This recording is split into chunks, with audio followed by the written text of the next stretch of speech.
भारतीय जाबाज सेनाओं पर विवादित बयान को लेकर राहुल गांधी के खिलाफ मानहानि मामले में सुप्रीम कोर्ट राहुल गांधी को ऐसी लताड़ लगाई जो वो हमेशा याद रखेंगे। सिर्फ चुनाव के समय पर संविधान की प्रतियां घूम घूम कर दिखाने वाले राहुल के अंदर क्या सचमुच देशभक्ति है?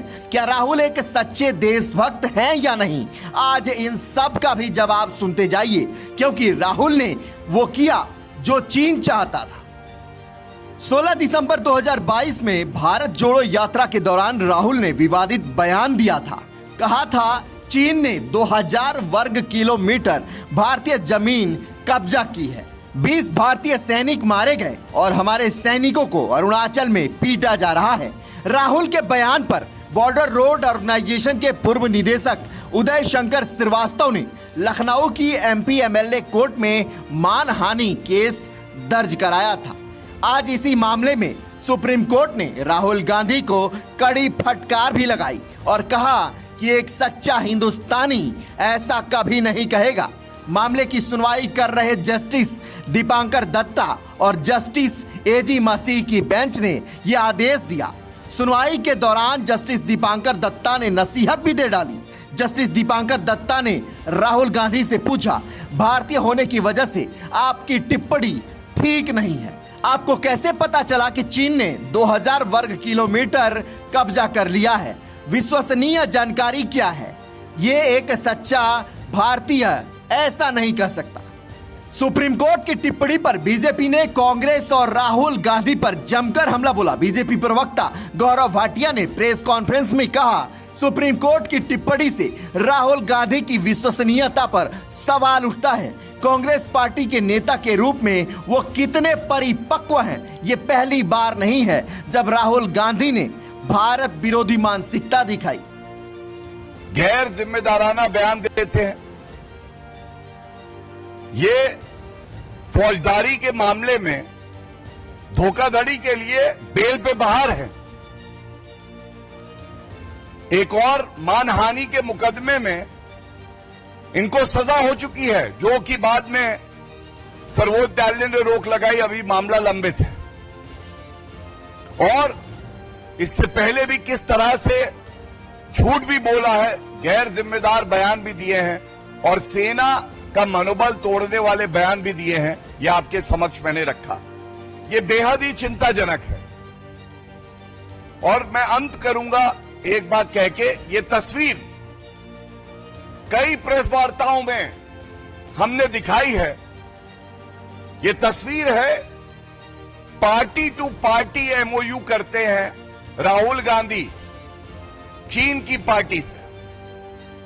और आज ऐसा लग रहा है, जब सर्वोच्च न्यायालय की टिप्पणी भी आ चुकी है, ये कहना गलत नहीं होगा, भारतीय नागरिकों को ये नहीं बताते कि इस करार में क्या है। यकीनन इस करार में राहुल गांधी ने ये प्रण लिया है कि वो भारत को कमजोर करेंगे, चीन को मजबूत करेंगे। और इसीलिए चाहे डोकलाम हो चाहे गलवान हो, हर भारतीय भारत के साथ खड़ा था, भारत की वीर सेना के साथ खड़ा था। और राहुल गांधी कह रहे थे, हमारी वीर भारतीय सेना चीनी सेना से पिट गई। ये दुर्भाग्यपूर्ण।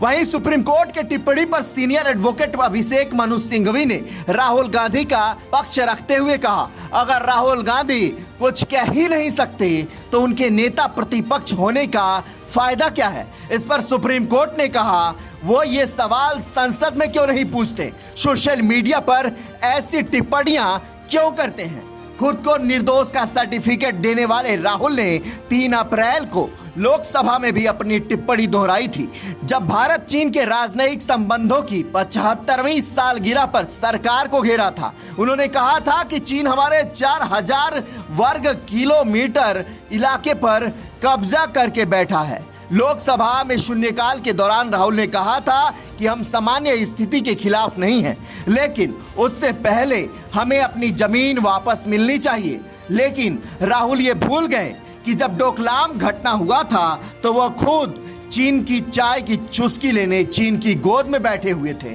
ये बातें हम नहीं कह रहे, यह जवाब है विदेश मंत्री एस जयशंकर का।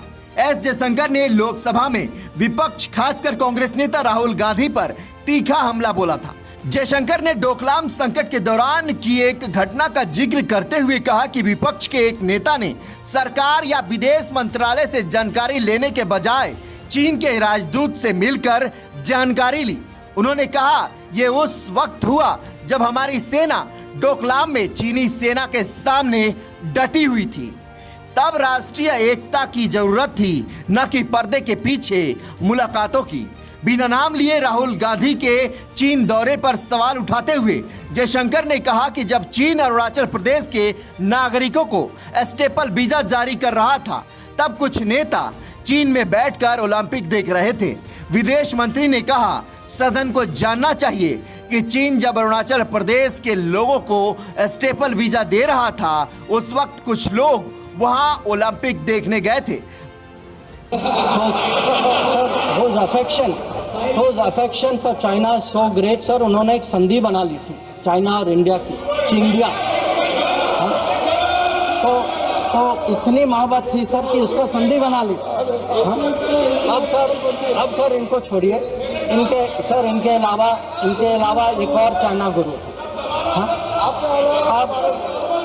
अब सर आप जयराम जी सर, हो सकता है कि चाइना पर मेरे यहाँ से कुछ कमी है, क्योंकि sir I did not get China teaching by going to Olympics. किसी ने मुझे बुलाया नहीं sir, I was not a special person. तो कुछ लोग जो हैं उनका चाइना ज्ञान जो है ओलंपिक्स जाने से हुआ। अब सर कभी अब सर जब ओलंपिक्स में गए, किनसे मिले और क्या हस्ताक्षर किया, उसकी तो बात ही नहीं करते। और सर जो मिले वो खाली चाइना से नहीं थे सर, कहीं और से भी थे। तो उसको मैं छोड़ देता सर, मैं बात नहीं करता उसके बाद। पर सर कभी कभी क्या होता है कि जब ओलंपिक्स की क्लासरूम होती है ना, जब ओलंपिक्स की क्लासरूम होती है, कहीं सर कुछ बातें छूट जाती, तो प्राइवेट ट्यूशन भी लेना पड़ता है। तो ये प्राइवेट ट्यूशन चाइनीज एम्बेसडर से लेते हैं, तो चाइनीज एम्बेसडर को घर में बुला के प्राइवेट ट्यूशन लेते हैं। बहरहाल जिस तरीके से भारतीय सेना पर टिप्पणी करने को लेकर सुप्रीम कोर्ट ने राहुल गांधी को फटकार लगाई है, उस पर आपकी क्या प्रतिक्रिया है, कमेंट कर हमें जरूर बताइए। वीडियो अच्छी लगे तो लाइक और शेयर करना ना भूलें।